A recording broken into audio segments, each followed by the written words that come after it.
Hi guys, welcome back to my YouTube channel. ඔන්න ටික දවසකට පස්සේ අද ලස්සන වීඩියෝ එකක් අරගෙන ආවා. ඔන්න අද අපි යන්න හදන්නේ අපේ අම්මගේ ගමේ කියන ආච්චිලා ගෙදර යන්න හදන්නේ. මොකද සීයා නැති වෙලා අවුරුදු 34ක් වෙනවා. සීයාගේ දානේ බණ වෙනුවෙන් තමයි අපි ගමේ යන්නේ. ඉතින් අපි ඒ දානේ වැඩ කටයුතු වෙන්නේ කොහොමද? බණ වැඩට කටයුතු වෙන්නේ කොහොමද මේ ඔක්කොම වීඩියෝ එකේ තියෙනවා. මම ඉතින් අමුතුවෙන්ම වොයිස් කරන්න ඕන නැහැ. ඉතින් ඔයාලටත් තේරෙනවනේ. ඒක නිසා මම වොයිස් කරන්නේ නැහැ. අපි ගේ ගාදී අපේ ලොකු අම්මගේ දුවගේ බර්ත්ඩේ එක තිබ්බ ඊට කලින් දවසේ අපි යාට පොඩි සර්ප්‍රයිස් එකකුත් දුන්නා. අපි කොහොම හරි දවල් 2ට විතර ගියේ. මට යනකොට රෑ වුණා. ඉතින් එයා දන්නේ නැහැ අපි යාට කේක් එකක් ගෙනල්ලා සර්ප්‍රයිස් කරනවා කියලා. ඉතින් එයාටත් පුදුමයි. අපිට කලින් ඒගොල්ලෝ උදේ ගියේ අපි දවල් ගියේ. ඉතින් එයා නිදාගෙන හිටියනකොට ඔන්න ඔහොම තමයි එයාගේ බර්ත්ඩේ එකත් අපි සෙලිබ්‍රේට් කරලා ඊට පස්සේ ඉතින් ඔක්කොම තියෙන්නේ දාන වැඩ කටයුතුයි බණ වැඩ කටයුතුයි. එහෙනම් දිගටම vlog එක බලන්න කියලා ආදරෙන් ආරාධනා කරනවා. දැන් උදේ 9ට විතර ඇති. නැගිට දැන් අපි දැන් කාලා ගෑස් කරන වැඩ තියෙන වෙන වැඩ තියෙන ඒවට උදව් කරන්න තමයි අපිට තියෙන්නේ. බලමු එහෙනම් ඉස්සරහට මොනවද වෙන්නේ කියලා. මේ පහුවෙන්දා උදේ අපි ආච්චිලාගේ ගේ හොදලා එතකොට උයන වැඩවලට ලෑස්ති කරා. එතකොට පුටු ගෙනල්ලා ඒ වැඩ ටික ලෑස්ති කරා. උදේ පායලා තිබ්බට ටිකක් වෙලා යනකොට හයියෙන් වහින්න ගත්තා. ඉතින් කොහොම හරි රැස්සත් එක්ක කොහොම හරි වැඩ ටික අපි ඔක්කොම කරගත්තා.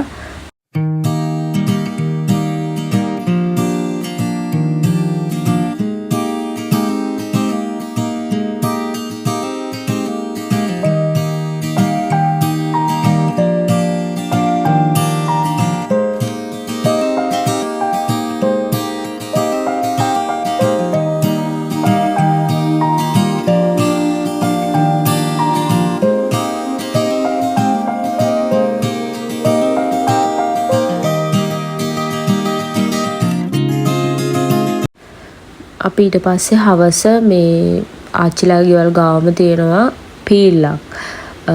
එතනට ගියා කට්ටියම නාගෙන ඉන්න. මොකද ගංග තියෙනවා මේ මොනවාද හිරිකටුවය. එතකොට මේ ගංගාව මේ තියෙනවා නාන්න නම් තැන් තියෙන ඕන තරම් ඒවල නාන්න බෑ. මොකද මේ අපි යන බැස්ස දවස් ටික නිසා වතුර උතුරන්න. ඉතින් වතුරට බහින්න බැරි නිසා අපි මෙතනට ගියා නාන්න. මේ පැත්ත මානම ලස්සනයි.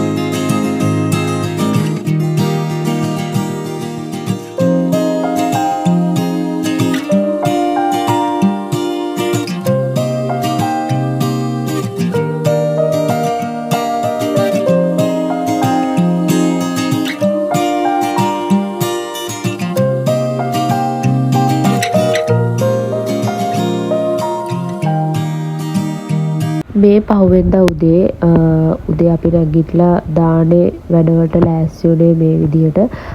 හාමුදුරුවෝ 12 නමක් වැඩියා දාන වෙනුවෙන්.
දාන වැඩ කටයුතු ඉවරලා අපි පහුවෙන්ද උදේ කොළඹෙන්න පිටත් වුණා. මොකද ඊට පහුවෙන්ද අපිට වැඩ තියෙන නිසා. එහෙනම් තවත් ලස්සන vlog එකකින් ඉදිරියේදී හම්බ